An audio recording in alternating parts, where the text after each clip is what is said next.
Well, good afternoon, ladies and gentlemen, and welcome aboard the Rocky Mountaineer.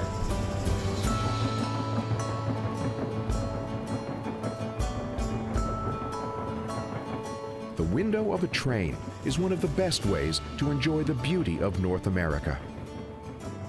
The Rocky Mountaineer offers train trips to Canadian cities, mountain towns, and national parks. Our journey begins with the 157-mile passage from Seattle, Washington to Vancouver, British Columbia. There's so much going on in Seattle. You get the energy of Seattle as you're leaving right into the beautiful Puget Sound. Go along the coastline, make our way in through some beautiful agricultural lands, and make our way in through the border and right into Vancouver.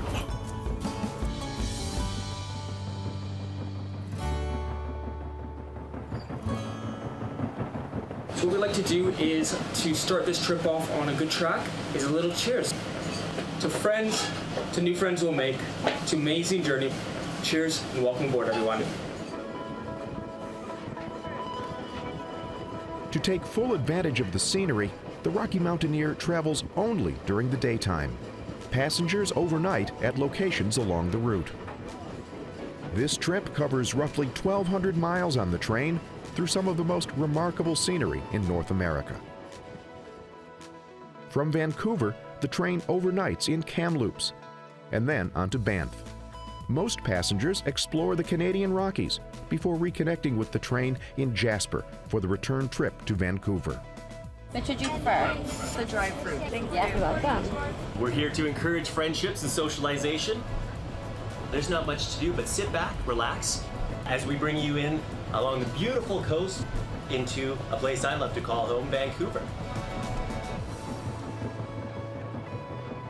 The Canadian government began operating daylight train trips through the Canadian Rockies in the 1980s.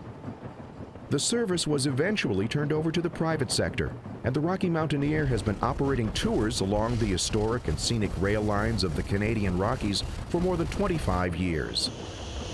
We talk about the 4 S's. So they come out expecting the first S, which is the scenery. Then they know about the food. We call it the savory and the sweet, and creating great regionally focused meals focused on the Pacific Northwest and Western Canada. The service, it's the third S.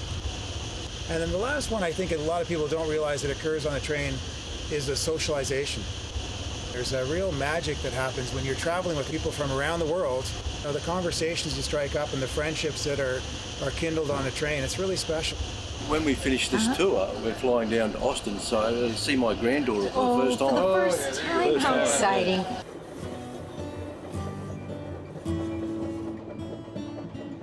Well, it's a different pace. The train is a social environment. When you get on the train, you dine together, you chat together, you see the scenes together, and it becomes a very social and a very pleasant, relaxed environment. And this particular route we're traveling is all about the scenery. It's going to be spectacular the whole way.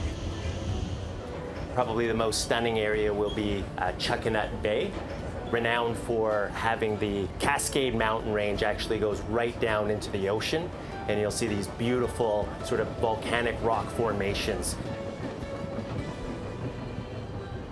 After Chuckanut Bay, the train hugs the water's edge and crosses into Canada. In typical Rocky Mountaineer style and Canadian fashion, we'll be playing the national anthem. And feel free to wave your flags.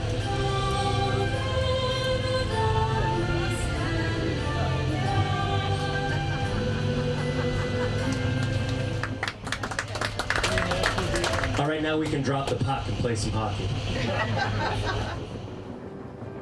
Railroads are almost as important as hockey in Canada.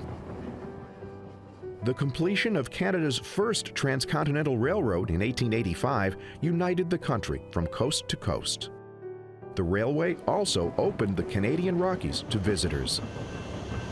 What's unique about Western Canada is it was the railway that actually worked and determined the locations of many of our towns and cities. Vancouver was incorporated in 1886. The very first transcontinental train arrived in Vancouver, and of course the rest is history. Vancouver is a cosmopolitan city, blessed by its geographic setting. It is a stunning mix of mountains, forests, and water. The area's natural resources are what attracted the first European explorers in the late 1700s.